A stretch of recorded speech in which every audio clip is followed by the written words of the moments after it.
The morning sun cast long shadows through the tall windows of the United Nations Assembly Hall. Outside, New York City buzzed with normal life, unaware that this might be humanity's last day of peace.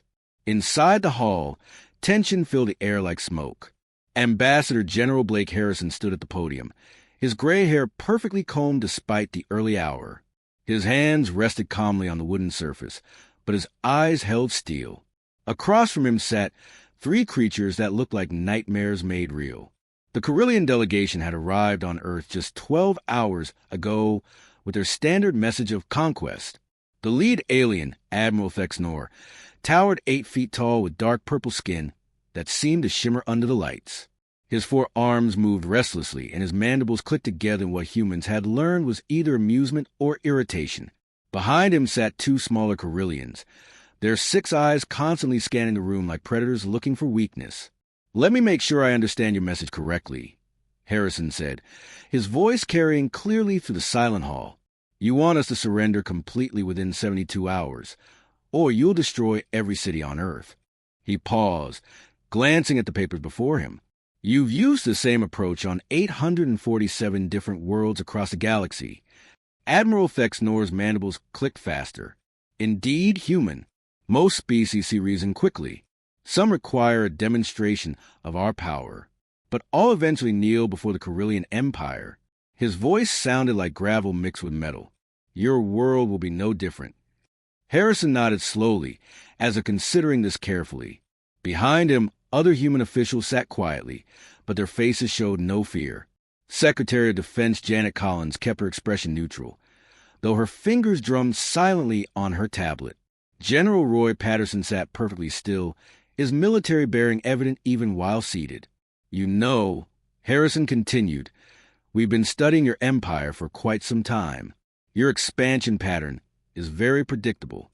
You find a world, send the same ultimatum, then crush any resistance with overwhelming force." He looked directly at the alien admiral. "Every species you faced either gave up immediately or tried to fight you in space battles. Ship against ship, technology against technology." The smaller Carillions shifted in their seats.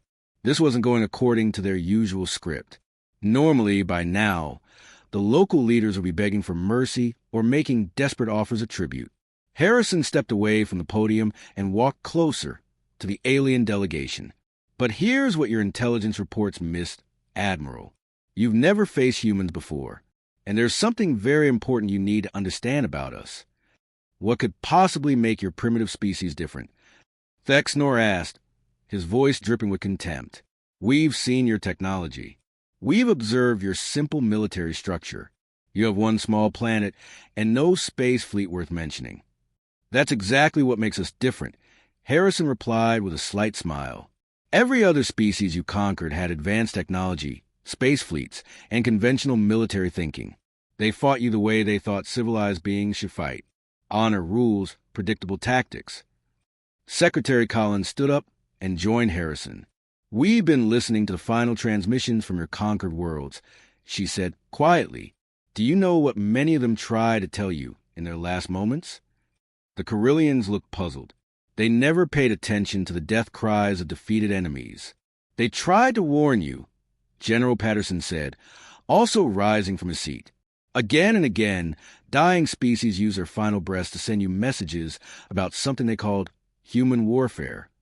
They begged you not to attack Earth. They said you didn't understand what humans were capable of." Admiral Thexnor laughed, a sound like breaking glass. "Warnings from the defeated? Pathetic attempts to frighten us with tales of some mythical human ferocity." Harrison walked back to the podium and picked up a single sheet of paper. "This is our response to your ultimatum, Admiral. I want you to listen very carefully, because this is the only warning you're going to get." The hall fell completely silent. Even the sound from the city outside seemed to fade away. "You've conquered 847 star systems," Harrison said, his voice calm but carrying absolute certainty. "Every species you faced either surrendered quickly or fought you in conventional space battles.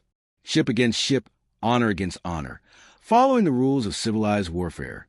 He paused, letting his words sink into the silence. "But you've never encountered humans before." The 3 Carillions leaned forward slightly, finally sensing that something was different about this meeting. "We're giving you one chance, Admiral," Harrison continued. "Withdraw your fleet from our solar system now, and leave human space forever. Go back to your empire and tell them to mark our territory as forbidden. Because if you choose to attack us, you're going to discover why every dying species you've conquered tried to send you warnings about something they called human warfare."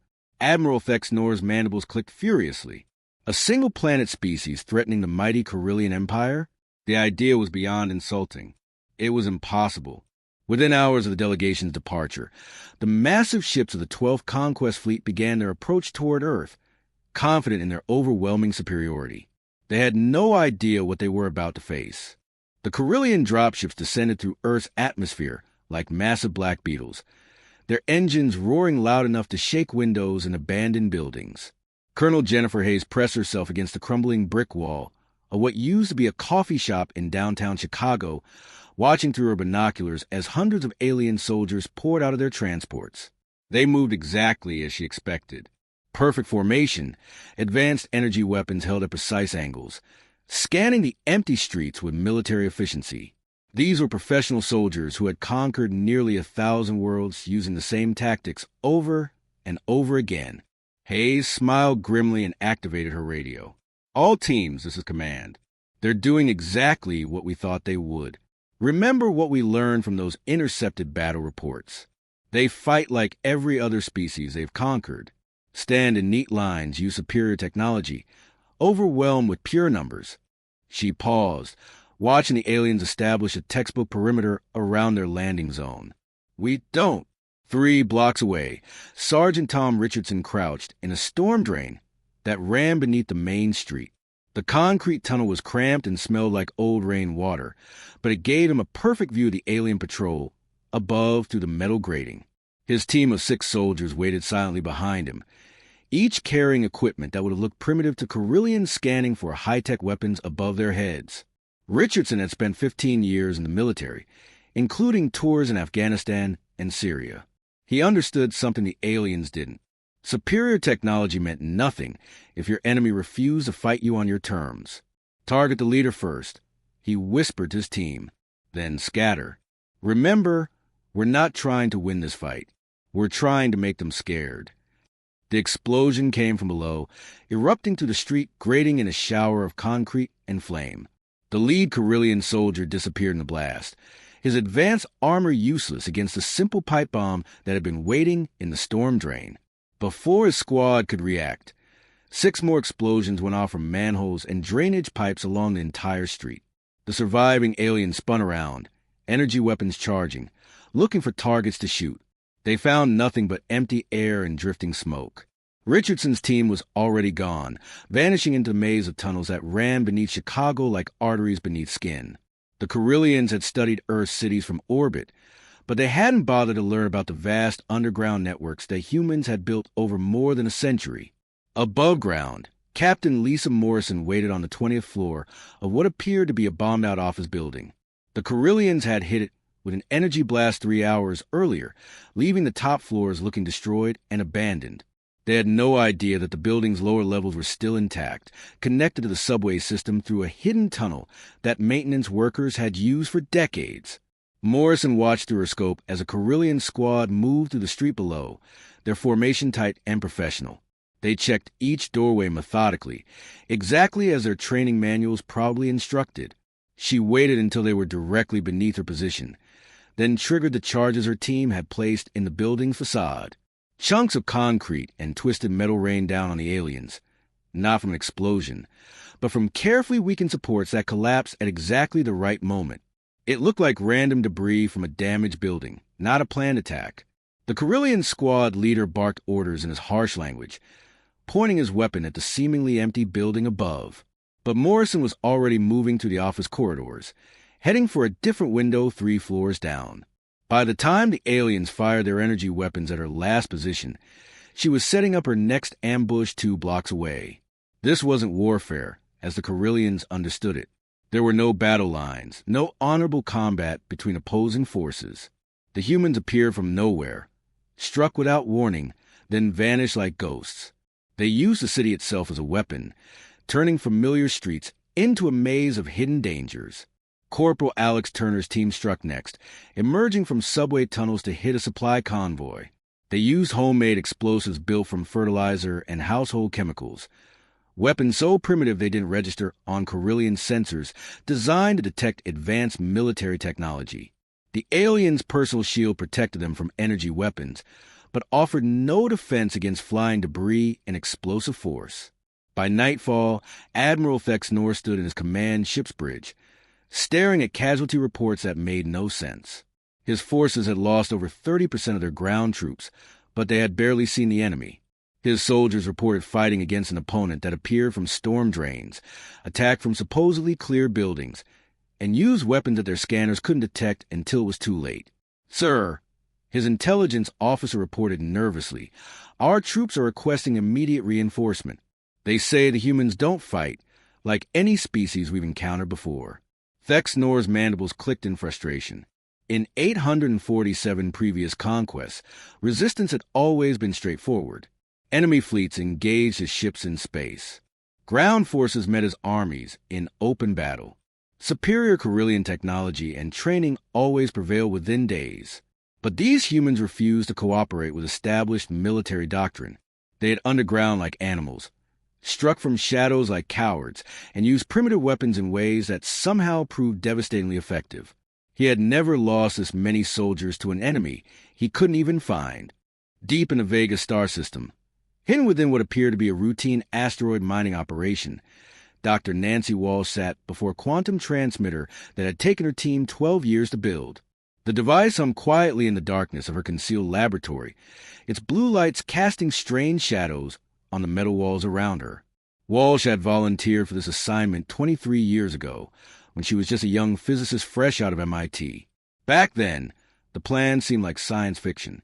Send humans to distant star systems, establish hidden research stations, and wait for the day when humanity might need them. Most people thought it would never happen.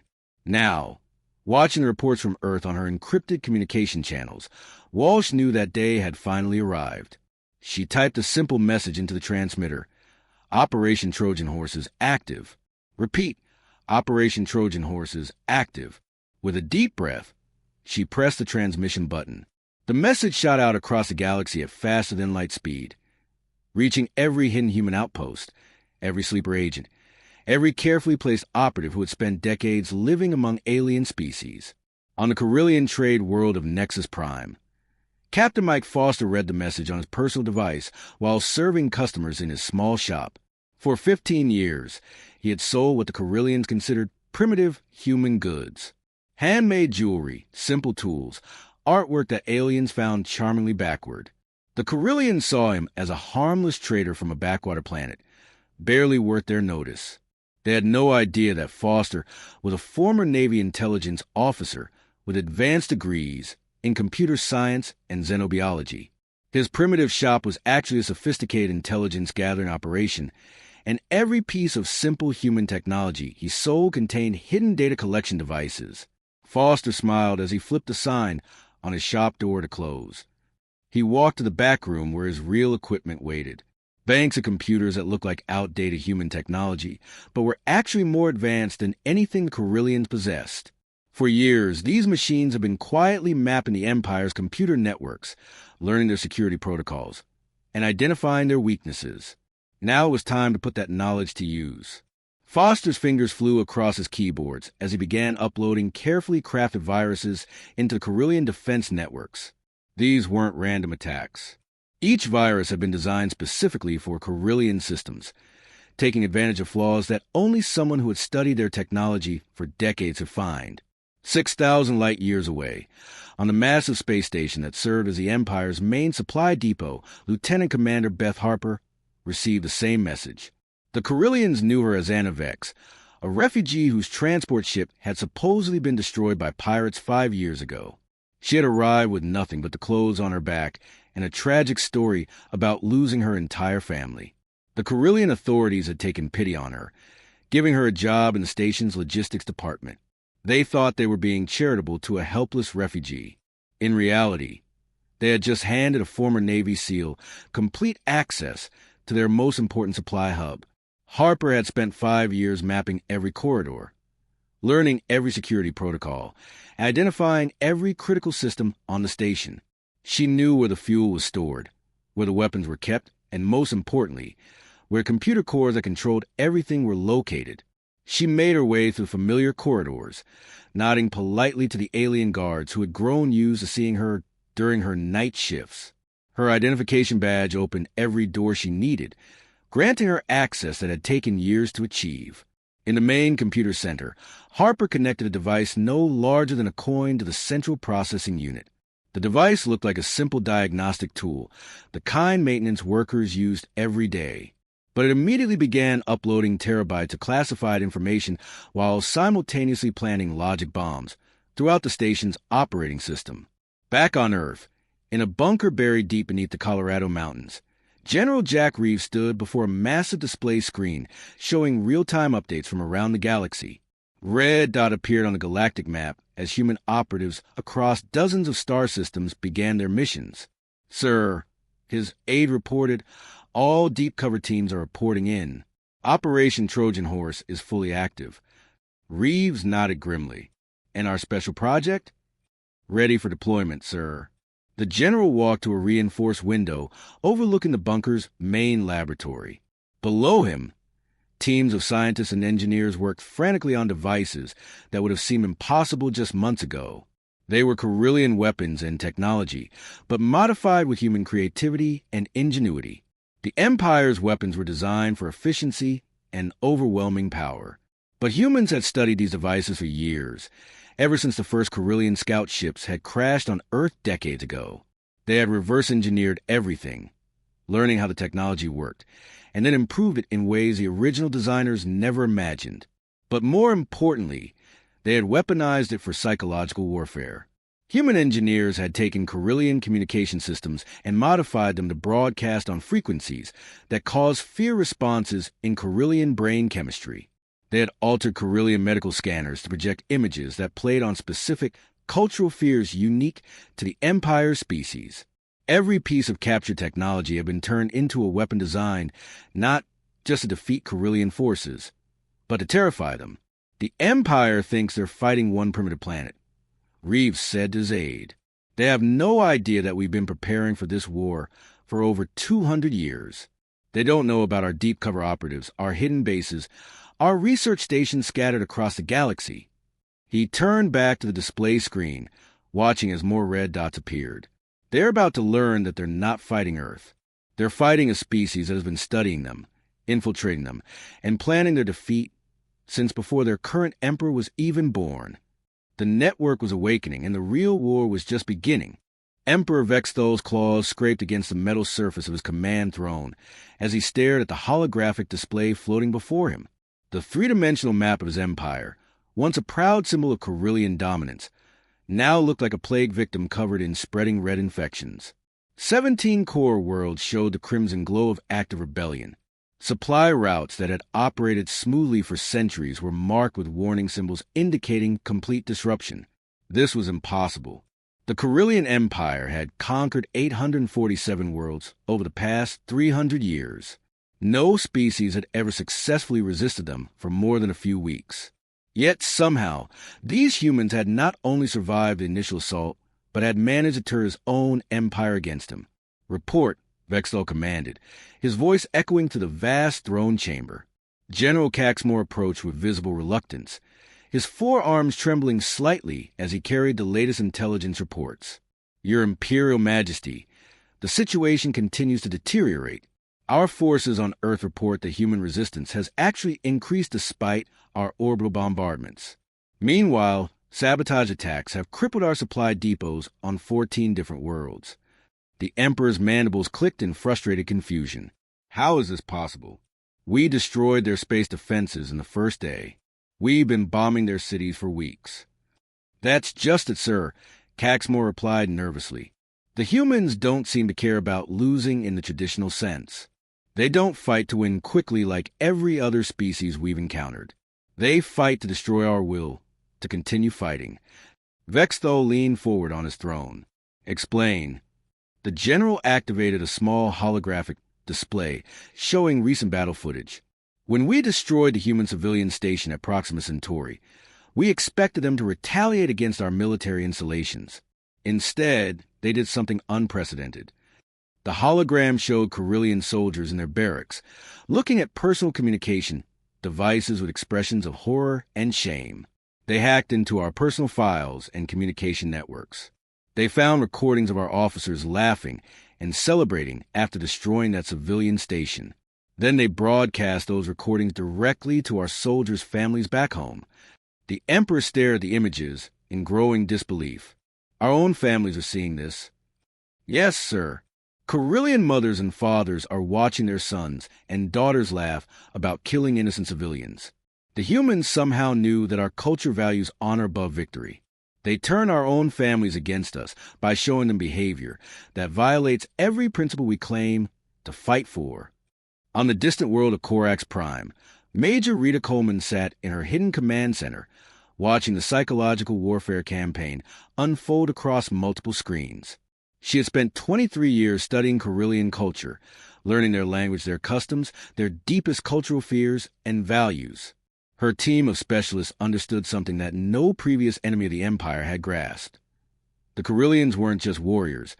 They were warriors who desperately needed to believe they were honorable.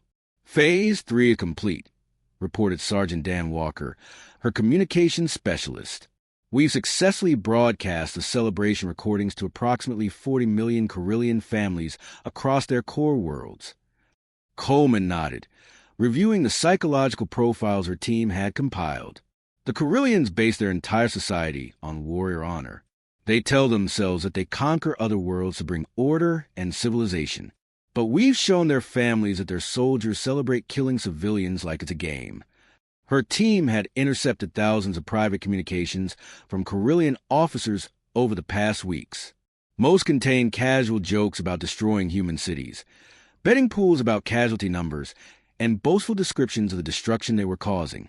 The humans had carefully edited these communications into powerful propaganda pieces that struck at the heart of Corellian cultural identity. What's our next move? Walker asked. Coleman pulled up another set of files. Phase 4. We start broadcasting the personal fears and insecurities of high-ranking officers to their own troops.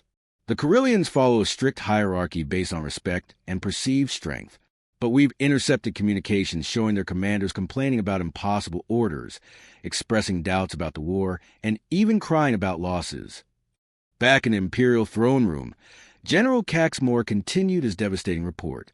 Sir, we've also discovered that the humans have been sending personalized messages to individual soldiers. They somehow know the names of our troops' family members, their home addresses, even personal details about their children. How is that possible? They've been studying us for much longer than we realized, Your Majesty. The messages aren't threats. They're invitations. The humans are telling our soldiers that they understand the Corellian people are honorable, but that their leaders have led them into a dishonorable war. They're offering safe passage home to any soldier who refuses to continue fighting. The Emperor's voice dropped to a dangerous whisper. And our troops are listening to this? Desertion rates have increased by 400% in the past week, sir. Entire units are laying down their weapons and requesting transport home. The humans are convinced them that continuing to fight violates their sacred duty to their families and their honor code. On her hidden base, Major Coleman received another status update. Her psychological warfare unit had achieved something unprecedented in galactic history.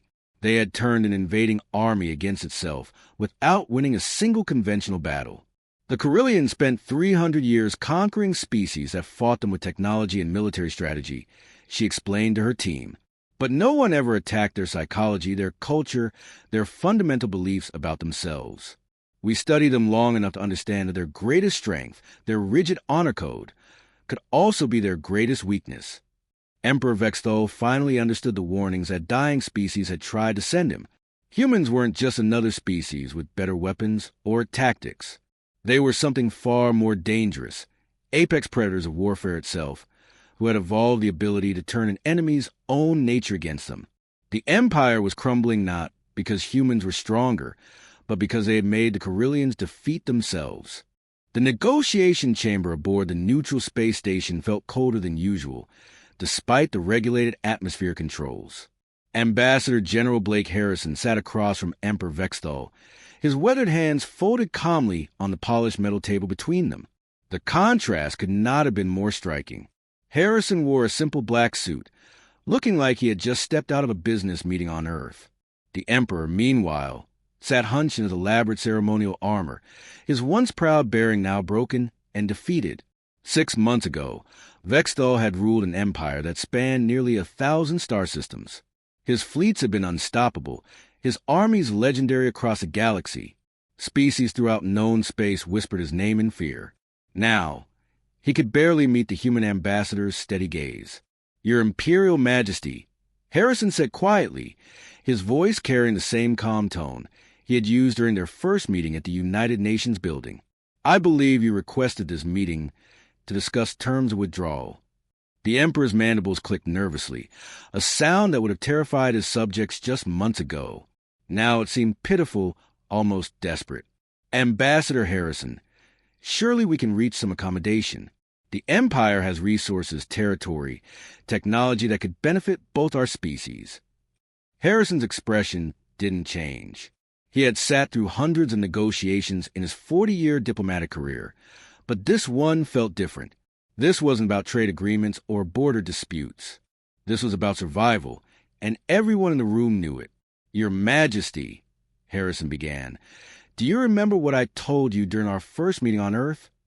Vexthal's 6 eyes darted around the room, looking everywhere except at the human sitting across from him. "You said we should withdraw from your solar system." "I said more than that." Harrison leaned back in his chair, his voice taking on an almost conversational tone. "I told you that we were giving you one chance. I warned you that every species you conquered had tried to send you messages about something they called human warfare. Do you remember your response?" The Emperor's silence stretched for long seconds. Finally, he spoke in a voice barely above a whisper. "I laughed. I called it impossible that a single planet species could threaten the Empire." Harrison nodded slowly. "You did. And now, 6 months later, your empire is falling apart. 17 core worlds in open rebellion. Your supply lines completely destroyed. Desertion rates so high that you can't field effective military units. Your own people demanding an end to what they now call the dishonorable war." He paused, letting the weight of those words sink in. "We told you to run, Your Majesty. Every species you conquered tried to warn you, but you never listened to the dying." Vexthal's claws scraped against the table's surface. "How?" he asked, his voice cracking. "How did you do this? Our technology is superior. Our fleets outnumbered yours 1,000 to 1. Our soldiers are trained from birth for conquest." Harrison smiled for the first time since entering the room. It wasn't a cruel smile, but it was completely confident. "Because humans don't just fight wars, Your Majesty. We perfect them. We study our enemies for generations before you even know we exist." He reached into his jacket and pulled out a thick folder, placing it on the table between them. "This contains detailed analysis of every military campaign your empire has fought over the past 200 years. Battle tactics, communication protocols, cultural weaknesses, psychological profiles of your leadership class. We've been watching you, learning about you, preparing for you since before your great-grandfather was born." The Emperor stared at the folder as if it contained poison. 200 years? When our deep space monitoring stations first detected your expansion pattern in 1823, we knew this day would eventually come. While you thought we were primitive, we were learning everything about you.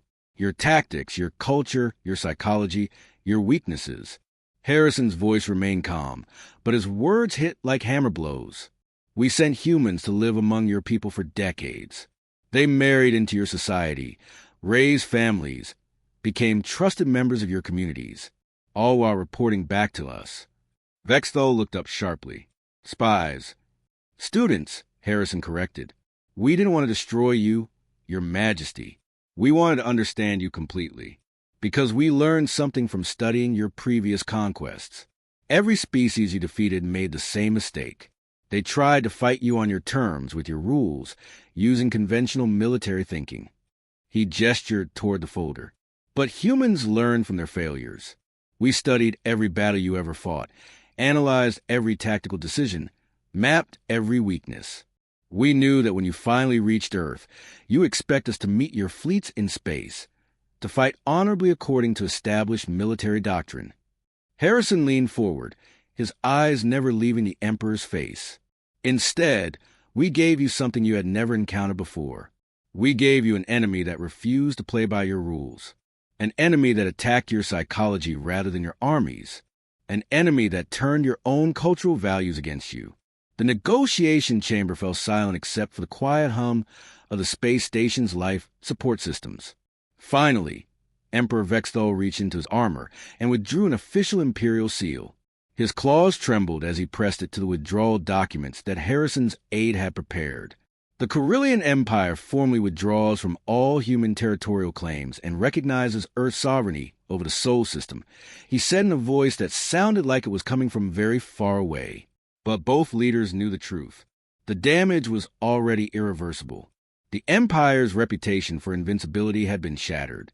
Across the galaxy, species that had lived under Corellian rule for centuries were rising up in rebellion. The withdrawal from human space was just the beginning of the Empire's collapse. Harrison stood up and extended his hand. "Your Majesty, I hope your people find peace." As the Emperor's ship departed, Harrison remained at the observation window, watching the stars. The galaxy had learned a new truth. The most dangerous predators are the ones who hunt you long before you realize your prey.